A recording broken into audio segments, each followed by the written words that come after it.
Good morning student. आज हम पढ़ेंगे गंगा नदी तंत्र। ठीक है, क्या पढ़ेंगे? गंगा नदी तंत्र। अगर हम गंगा नदी तंत्र की बात करें तो इसका निर्माण जो है, गंगा नदी का तंत्र का निर्माण हिमालय और जो प्रायद्वीपीय भारत है उसके जो उच्च भाग है उनसे निकलने वाली नदियों के द्वारा होता है। हिमालय के जो हिम आच्छादित भाग होते हैं उनसे आने वाली जैसे गंगा, यमुना, घाघरा, गंडक, गोमती, कोसी आदि ये नदियां हैं। और जो प्रायद्वीपीय भाग की अगर हम बात करें तो उनसे निकलने वाली जो उनके उच्च भागों से निकलने वाली जैसे चंबल, बेतवा, टोस, केन, सोन आदि नदियां गंगा प्रवाह तंत्र का क्या करती है? निर्माण करती है। ठीक है, कैसे करती है, कैसे नहीं करती है, कौन कौन सी नदियां आती है इसमें, वो हम इसमें पढ़ेंगे। सबसे पहले आती है इसमें गंगा। कौन सी नदी? गंगा नदी। आपको पता है गंगा भारत की सबसे पवित्र नदी है। ठीक है, और एक क्या है, एक महत्वपूर्ण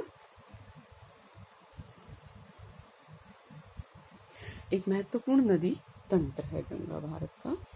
और गंगा की लंबाई अगर भारत में देखें तो 25 किलोमीटर, ठीक है, इसकी लंबाई है। ये भारत की सबसे लंबी नदी है। ठीक है, भारत की सबसे लंबी नदी है।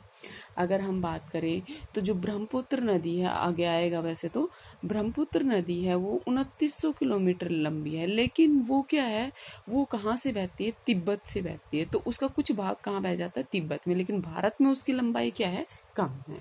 इसके अलावा सिंधु जो नदी है वो भी, उसकी लंबाई भी काफी है। लेकिन हम किसके उसमें पढ़ रहे हैं? हम भारत के फेवर में पढ़ रहे हैं। तो भारत की सबसे लंबी नदी कौन सी है? गंगा नदी। ठीक है, गंगा नदी कहाँ से निकलती है? गंगा नदी निकलती है जो उत्तरांचल या उत्तराखंड जो है उसके गढ़वाल हिमालय में, उत्तराखंड में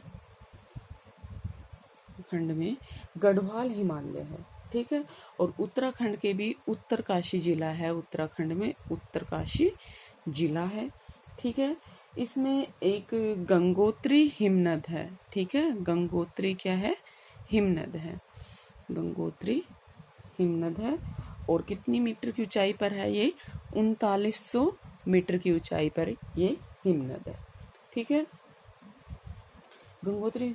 और जो अगर हम गंगोत्री हिमनद की बात करें तो ये कहाँ है? जो केदारनाथ चोटी है। कौन सी चोटी? केदारनाथ। केदारनाथ जो चोटी है, मैंने आपको मैपिंग इसलिए पहले करवा दी थी ताकि आपको कोई प्रॉब्लम ना हो। ठीक है, उसमें आपको ये सब करवाया था। तो केदारनाथ चोटी के उत्तर में एक गौमुख या गोमुख बोलते हैं, गोमुख नामक स्थान है, वहां से ये निकलती है। और इसका गंगा नाम भी उस गोमुख हिमालय के कारण ही है। इसका गंगा नाम कब पड़ता है? पहले तो मैं बता देती हूँ। जब ये गंगोत्री हिमनद से निकलती है तो इसे किस नाम से जाना जाता है? भागीरथी के नाम से जाना जाता है। ठीक है, भागीरथी के नाम से ये निकलती है। उत्तराखंड में 110 किलोमीटर, ठीक है, उत्तराखंड में 110 किलोमीटर। यूपी में अगर बात करें तो 145 किलोमीटर। बिहार में कितनी? 455 किलोमीटर। और वेस्ट बंगाल में कितनी? 520 किलोमीटर ये मार्ग तय करती है। उत्तराखंड में 110, 145, 455 और 520। ठीक है, ये जो लघु हिमालय और मध्य हिमालय की श्रेणियां हैं उनको काटकर किसका निर्माण करती है? गोर्ज का निर्माण करती है। गोर्ज आपको पता है ना, जो वी आकार की घाटी है, इसके और अधिक अपर्दन को क्या बोलते हैं? गोर्ज। ये तो आपकी वी आकार की घाटी है यहाँ तक, लेकिन और अधिक लंबवत अपर्दन होता है तो इसके बाद किसका निर्माण होता है? गोर्ज का। ठीक है। तो गोर्ज का निर्माण करती हुई यहाँ कहाँ से, मध्य हिमालय और लघु हिमालय की श्रेणियों को काटकर ये गोर्ज का निर्माण करके गुजरती है। ठीक है। झाला जगह है एक, झाला के समीप ये क्या करती है, झाला के समीप सियागंगा नदी है एक। कौन सी नदी? सियागंगा रिवर। सियागंगा नदी भागीरथी नदी में क्या करती है, मिलती है। ठीक है। भागीरथी नदी में भिलांगना टिहरी उत्तराखंड और अलकनंदा देवप्रयाग में आकर मिलती है। देखो, टिहरी में कौन सी नदी मिली? भागीरथी में, भागीरथी नदी में टिहरी में मिलती है, सॉरी टिहरी में मिलती है भिलांगना नदी। ठीक है। कौन सी? भिलांगना नदी। ठीक है। और देवप्रयाग में कौन सी नदी मिलती है इसमें? देवप्रयाग में इसमें मिलती है अलकनंदा नदी। ठीक है। अलकनंदा और भागीरथी, अलकनंदा प्लस भागीरथी नदी जब मिलती है तो क्या बनता है? देवप्रयाग। ठीक है। देवप्रयाग। और इसके बाद ही इसे किस नाम से जाना जाता है? गंगा नदी के नाम से जाना जाता है। ठीक है। किस नाम से जाना जाता है? गंगा के नाम से जाना जाता है। अलकनंदा और भागीरथी का जो संयुक्त रूप है या इनके मिलने के बाद ही क्या बोला जाता है? गंगा। ठीक है। गंगा जो द्रोणी है ये भारत में 9.5 लाख वर्ग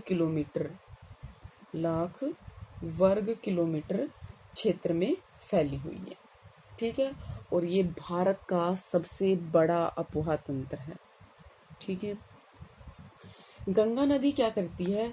हरिद्वार के निकट क्या करती है? हरिद्वार के निकट ये किसमें प्रवेश करती है? मैदान में। ठीक है। मैदान में प्रवेश करती है। और यहाँ से पहले, इसमें आने से पहले दक्षिण की ओर और फिर दक्षिण पूर्व की ओर। देखिए, यहाँ से मान लो गंगा नदी आ रही है। ठीक है। पहले दक्षिण की ओर और फिर दक्षिण पूर्व की ओर। ठीक है। ऐसे दक्षिण में भी आती है और पूर्व की ओर आती है। फिर उसके बाद ये पूर्व की ओर क्या करती है? बहती है। अंत में फिर ये क्या करती है? दक्षिण की ओर मुड़कर क्या कर जाती है? दो जल वितरकों में जो या दो धाराओं में बढ़ती है, उसमें एक धारा तो किस नाम से जानी जाती है? भागीरथी के नाम से जानी जाती है। और दूसरी धारा किस नाम से जानी जाती है? हुगली के नाम से जानी जाती है। ठीक है। देवप्रयाग में भागीरथी नदी और अलकनंदी नदी का जो स्रोत है वो क्या है? बद्रीनाथ के ऊपर एक सतोपंथ, क्या है? सतोपंथ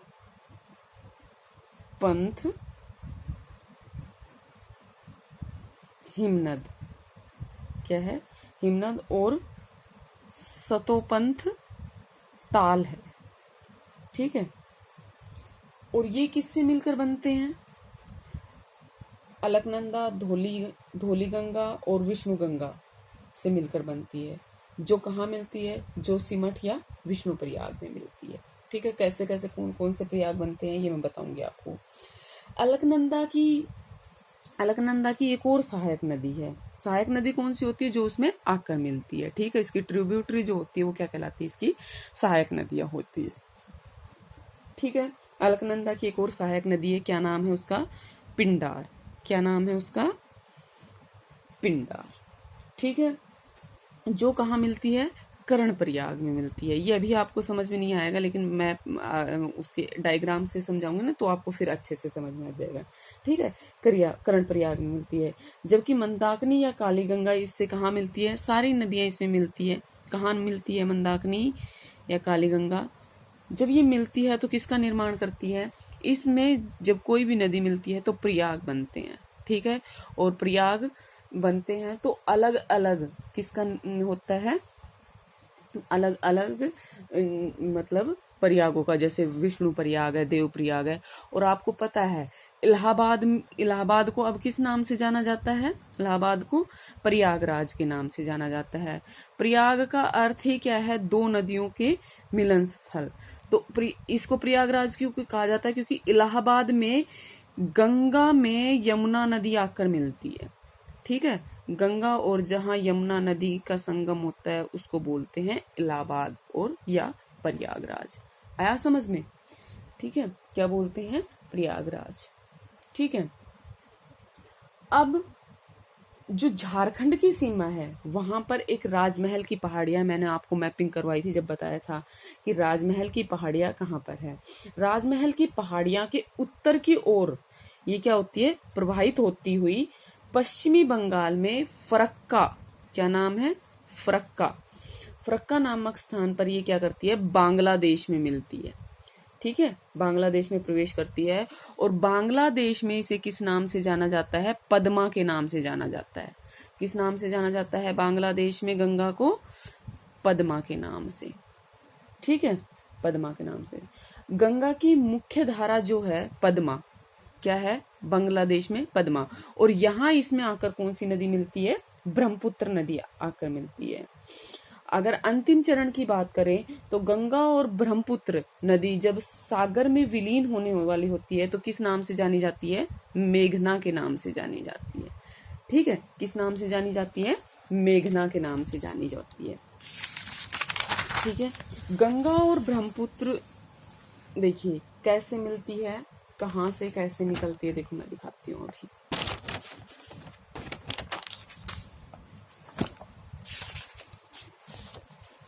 देखिए ये आपको गंगोत्री ग्लेशियर दिखाई दे रहा है, गोमुख। ठीक है, कहाँ है? उत्तराखंड हिमालय में। यहां से निकली कौन सी नदी? भागीरथी नदी। ठीक है, भागीरथी नदी में कौन सी नदी आकर मिली? अलकनंदा नदी मिली। अलकनंदा में नदी मिली तो किसका निर्माण हुआ? देवप्रयाग का निर्माण हुआ। किसका निर्माण हुआ? देवप्रयाग का। ठीक है, देवप्रयाग से निकलने के बाद ये किस नाम से जानी जाती है? गंगा नदी के नाम से जानी जाती है। ठीक है, इतना समझ में आ गया। अब देखिए आगे, जब अलकनंदा नदी में धौली गंगा मिली तो किसका निर्माण हुआ? विष्णु प्रयाग का मिला। अलकनंदा और धौली गंगा दोनों मिली तो किसका निर्माण हुआ? विष्णु प्रयाग का निर्माण हुआ। अलकनंदा और पिंडार मिली तो किसका निर्माण हुआ? कर्ण प्रयाग का निर्माण हुआ। किसका निर्माण हुआ? कर्ण प्रयाग का निर्माण हुआ। अलकनंदा और मंदाकिनी मिली तो किसका निर्माण हुआ? नंद प्रयाग का निर्माण हुआ। किसका निर्माण हुआ? नंद प्रयाग का निर्माण हुआ। अलकनंदा और कालीगंगा मिली तो किसका निर्माण हुआ? रुद्र प्रयाग का निर्माण हुआ। आ रहा है समझ में? भागीरथी अलकनंदा मिली देवप्रयाग, अलकनंदा धौलीगंगा मिली विष्णु प्रयाग, अलकनंदा पिंडार मिली कर्ण प्रयाग, अलकनंदा मंदाकिनी मिली नंद प्रयाग, अलकनंदा और कालीगंगा मिली तो रुद्र प्रयाग। ठीक है, अब जब गंगा नदी बनी कहां से? देवप्रयाग के बाद, तो ये कहाँ गई? ऋषिकेश में। ठीक है, ऋषिकेश से फिर इसने कहाँ प्रवेश किया? हरिद्वार में। हरिद्वार में हरिद्वार में ये उत्तराखंड से हरिद्वार तक इसकी लंबाई कितनी है? 450 किलोमीटर। ठीक है, और इसे बोला जाता है ऊपरी गंगा नदी। क्या बोला जाता है? ऊपरी गंगा नदी। हरिद्वार के बाद ये कहाँ जाती है? बिजनौर में। यहाँ इसको बोला जाता है मध्य गंगा नदी। फिर उसके बाद नरोरा, फर्रुखाबाद, कन्नौज, कानपुर, फतेहपुर, और कन्नौज में इससे आके मिलती है रामगंगा और काली नदी। कौन कौन सी नदी आकर मिलती है? रामगंगा और काली नदी। ठीक है, मध्य गंगा, ठीक है, उत्तर प्रदेश से और यहाँ गाजीपुर तक, गोमती नदी तक इसकी लंबाई है 1000 किलोमीटर। कितनी लंबाई है इसकी? 1000 किलोमीटर। ठीक है, और यहाँ देखिए ये दूसरी नदी है, ये कहाँ से निकल रही है? यमुनोत्री। ये जब यमुना नदी करवाऊंगी तो आपको करवाऊंगी कहाँ से निकलती है? यमुनोत्री हिमनद से निकलती है यमुना नदी। ठीक है, यहाँ से निकली ये कौन सी नदी? यमुना नदी। और यमुना नदी की सहायक नदियां कौन कौन सी है? चंबल, बेतवा, केन, कालीसिंध और हिंडन। कौन कौन सी? चंबल, बेतवा, केन, कालीसिंध और हिंडन। ये जब यमुना नदी करेंगे ना तो ये सारी आगे आएंगी। फिर ये दोनों नदियां कहाँ मिलती है? यमुना नदी गंगा नदी में कहाँ मिलती है? इलाहाबाद के पास। ठीक है, इलाहाबाद के पास। और इसीलिए इलाहाबाद को किस नाम से भी जाना जाता है? प्रयागराज के नाम से। किस नाम से जाना जाता है? प्रयागराज से, और आज इसका नाम क्या है, प्रयागराज ही है। गाजीपुर में गंगा नदी में कौन सी नदी मिलती है, गोमती नदी। कौन सी नदी आकर मिलती है, गोमती नदी। और छपरा में इसके में मिलती है घाघरा नदी, और घाघरा नदी कहाँ से निकलती है, नेपाल से। कहाँ से निकलती है, नेपाल से। पटना में इसमें मिलती है सोन नदी, और सोन नदी कहाँ से निकलती है, जो अमरकंटक का पठार है वहां से निकलती, अमरकंटक की श्रेणियों से निकलती है। ठीक है। फिर इसमें जो गंडक नदी है ये कहाँ से निकलती है, काठमांडू। काठमांडू क्या है, नेपाल की राजधानी। और यहाँ किसमें मिलती है ये, गंगा नदी में। कहाँ, हाजीपुर के निकट। ठीक है। कोसी नदी मिलती है इसमें भागलपुर के समीप। ठीक है। फरक्का बैराज कहाँ है ये, पश्चिमी बंगाल में। ठीक है। कहाँ है, पश्चिमी बंगाल में। पश्चिमी बंगाल में इसमें कौन सी नदी मिलती है, पश्चिमी बंगाल में इस गंगा नदी को किस नाम से जाना जाता है, पद्मा के नाम से। किस नाम से जाना जाता है, पद्मा के नाम से। ठीक है। और हुगली, अब इसके दो पार्ट हो जाते हैं, कौन कौन से, हुगली और भागीरथी नदी। कौन कौन से, हुगली और भागीरथी नदी। जब पद्मा में कौन सी नदी आकर मिलती है, ब्रह्मपुत्र। और ब्रह्मपुत्र को बांग्लादेश में किस नाम से जाना जाता है, जमुना में, जमुना नाम से। और गंगा को पद्मा के नाम से। जब ये दोनों नदियां मिलती है तो किसका निर्माण होता है, मेघना नदी का। किसका निर्माण होता है, मेघना नदी का। और ये दोनों किसका निर्माण करती है, सुंदरवन डेल्टा का। ठीक है। अब होता है नदियों की दाएं भाग से मिलने वाली, दाएं और बाएं से मिलने वाली नदियां। ठीक है। कैसे, देखिए ये नदी यहां से आ रही है, अब ये नदी ऐसे बह रही है। ठीक है। तो इस साइड बह रही है, तो इसका मतलब इसका दायां कौन सा है, ये वाला। और बायां कौन सा है, ये वाला। ठीक है। बायां भाग कौन सा है, ये। दायां कौन सा है, ये कौन सा है, उत्तर। और ये कौन सा है, दक्षिण। ठीक है। ये बायां मतलब उल्टा, ये सीधा। ठीक है। आई इतनी समझ में, आई होप इतना समझ में आया होगा आपको। ठीक है। ये देखिए यहां से निकली कौन सी, भागीरथी नदी। ठीक है। भागीरथी नदी में कौन सी नदी मिल गई, अलकनंदा नदी। ठीक है। अलकनंदा मिली, कौन सी साइड से आके मिल रही है ये भी देखना है आपको। कहाँ से मिल रही है, ये बाएं से मिल रही है। पूछ लेता है कई बार कि बाएं से कौन कौन सी नदियां मिलती है और दाएं से कौन कौन सी। दाएं से कौन कौन सी, जैसे यमुना है, चंबल है, बेतवा है, केन, सोन, ये सब कौन सी है, दाएं से आकर मिलने वाली नदी है। जबकि गंडक, कोसी, घाघरा, गोमती, ये कहाँ से मिलती है, बाएं से आकर मिलती है। ठीक है। ठीक है। इतना समझ में आया। अब आपको समझ में आ गया होगा कि कौन कौन से उसका निर्माण करती है। अब जो गंगा और ब्रह्मपुत्र नदी है, इनके, गंगा और ब्रह्मपुत्र नदी जब ये कहाँ गिरती है, बंगाल की खाड़ी में गिरती है, तो ये किसका निर्माण करती है, डेल्टा का निर्माण करती है। और उसे किस नाम से जाना जाता है, सुंदरवन डेल्टा के नाम से जाना जाता है। किस नाम से जाना जाता है, सुंदरवन डेल्टा के नाम से जाना जाता है। और ये जो सुंदरवन डेल्टा है, ये विश्व का सबसे बड़ा डेल्टा है। क्या है, सबसे बड़ा डेल्टा है। ठीक है। और अगर इस मतलब कई बार पूछ लिया जाता है कि ये किसके संगम से बनता है, वैसे तो गंगा और ब्रह्मपुत्र हमें पता है, लेकिन अगर बहुत ज्यादा डीप में पूछ ले तो हुगली, क्योंकि हुगली और मेघना नदी। ठीक है। हुगली और मेघना नदी या पद्मा। ठीक है। इनके संगम से किसका निर्माण होता है, सुंदरवन डेल्टा। ये निर्माण करती है, ये यहाँ पर निक्षेपित कर देती है अपने पदार्थों को। ठीक है। और ये जो सुंदरवन डेल्टा है, यहाँ पर सुंदरी नामक पौधे हैं, वृक्ष नहीं है वो, क्या है, पौधे। ठीक है। सुंदरी नामक पौधे बहुत अधिक मात्रा में पाए जाते हैं, इसलिए इसको सुंदरवन डेल्टा भी बोलते हैं, इसको ज्वारीय डेल्टा भी बोलते हैं। ठीक है। और ये विश्व का सबसे बड़ा डेल्टा है। ठीक है। अब और ये सुंदरवन जो डेल्टा है, ये तेजी से वृद्धि करने वाला डेल्टा भी है। यहाँ पर क्या पाए जाते हैं, रॉयल बंगाल टाइगर। क्या पाए जाते हैं, रॉयल बंगाल टाइगर। ठीक है। और ये कितने उसमें फैला हुआ है, 9630 किलोमीटर क्षेत्र में ये फैला हुआ है। कितने में, 9630 किलोमीटर क्षेत्र में। यहाँ के जो जल में लवण की मात्रा है वो 70% है। ठीक है।